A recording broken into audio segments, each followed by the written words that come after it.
They have a special anointing, they have a special gift. They have been trained for the last 30 years. They live super holy lives.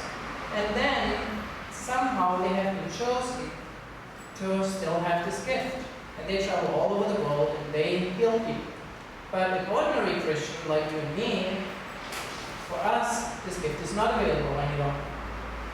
And then there are the rational people like me, who say something like this.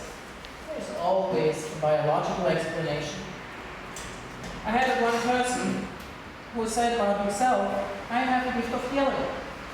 I have a gift of healing people with a cold.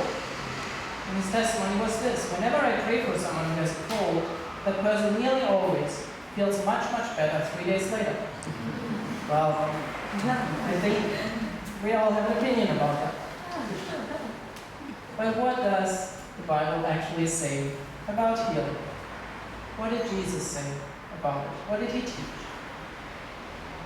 Now, before I go into that, I just want to make sure that nobody here misunderstands me. Most of the times, God heals in what we would call natural ways. Isn't it amazing that when you cut yourself, that the skin grows back together? You maybe break a bone, and okay, you need to stabilize it, but if you do it right, the bone grows back together by itself.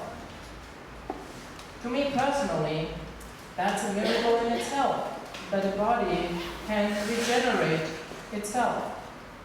And most of the time, God heals in what we would call natural ways.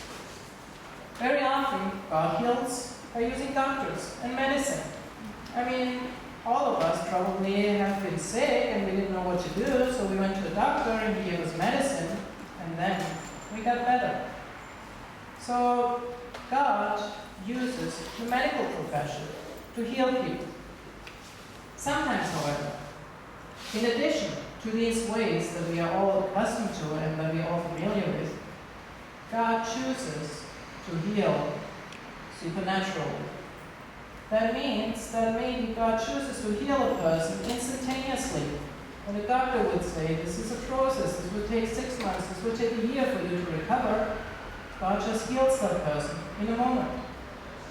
Sometimes people recover from conditions where a doctor would say, this is incurable, there's nothing we can do any longer. And that's what we're going to talk about today. What people generally refer to as supernatural healing.